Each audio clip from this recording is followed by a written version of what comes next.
আসসালামু আলাইকুম everyone, welcome back to my channel Naim moms. আজ একদমই অন্যরকম একটা রেসিপি নিয়ে আপনাদের মাঝে চলে আসছি। তো ভিডিওটা দেখতে আমার সাথেই থাকুন। আজ আপনাদেরকে করে দেখাবো সূর্যের তাপে ডিম ভেজে। অনেকেই কিন্তু এই ভিডিওটা করছে, তো আমি আজকে ট্রাই করলাম। তো চলুন দেখা যাক।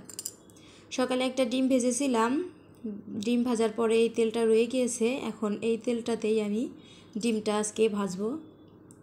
তো কড়াইটা নিয়ে আমি চলে যাচ্ছি ছাদে। সাথে কিন্তু আমি টুলও নিয়েছি। অনেক আশা নিয়ে কিন্তু আমি ছাদে যাচ্ছি। এই রোদের ভিতরে প্রচণ্ড রোদ, অনেক গরম কিন্তু। এই তো ছাদের দরজাটা মেলে আমি চলে যাচ্ছি। ছাদে কী পরিমাণ রোদ এটা কিন্তু আপনারা দেখেই বুঝতে পারছেন, প্রচণ্ড পরিমাণে রোদ।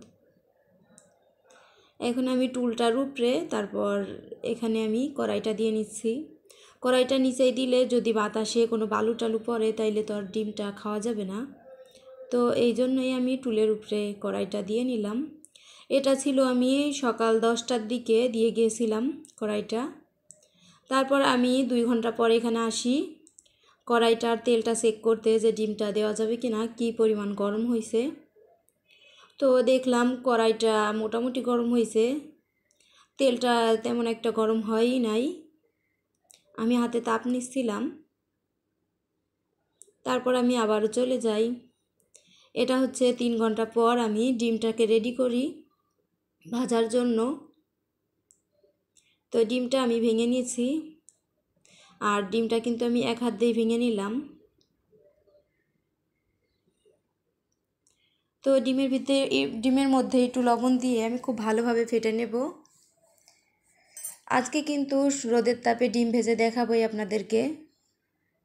অনেকেই দেখি ভাজে, তো আমি কিন্তু মনের আনন্দে ডিমটাকে ফেটছিলাম, যে সূর্যের তাপে ডিম ভেজে আজকে খাবো। তো ডিমটা নিয়ে আমি চলে যাচ্ছি। ছাদে এত পরিমাণ রোদ ছিল, আমার মেয়েকে বলছি খুন্তিটা ধরতে, ও খুন্তিটা রেখে চলে আসছে। রোদের তাপে দাঁড়াইতে পারছে না ও। এই তো খুন্তি এখানে রেখে চলে যাচ্ছে। এখন আমি খুন্তিটা সরিয়ে এখানে ডিমটা দিয়ে নেব। কড়াই কিন্তু অনেক গরম হয়েছে, হাত দিয়ে ধরা যাচ্ছে না এরকমভাবে, কিন্তু দেখেন ডিমটা দেওয়ার পরে অবস্থা।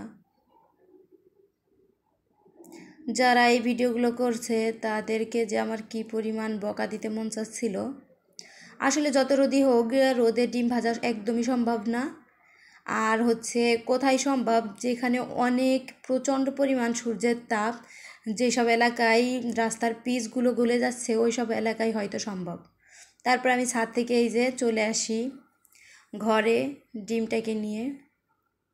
কড়াইটা কিন্তু অনেক গরম ছিল, কিন্তু তেলটা খুব একটা গরম হয়নি। দেখেন গ্যাসে দেওয়ার পরেও এটা কিন্তু সময় লাগতেছে। তো এই ফালতু ভিডিও দেখে আপনারা কিন্তু একদমই ট্রাই করেন না এই রোদের ভিতরে। আজকে অনেক রোদে মাথা ব্যথা করছে। এই তো আমি হালকা করে ডিমটা ভেজে নিচ্ছি। তো এতক্ষণ সবাই আমার সাথে থাকার জন্য সবাইকে অসংখ্য ধন্যবাদ। আর এই ভুয়া ভাই ভিডিও দেখে আমার আজকে অবস্থা খারাপ হয়ে গিয়েছিল।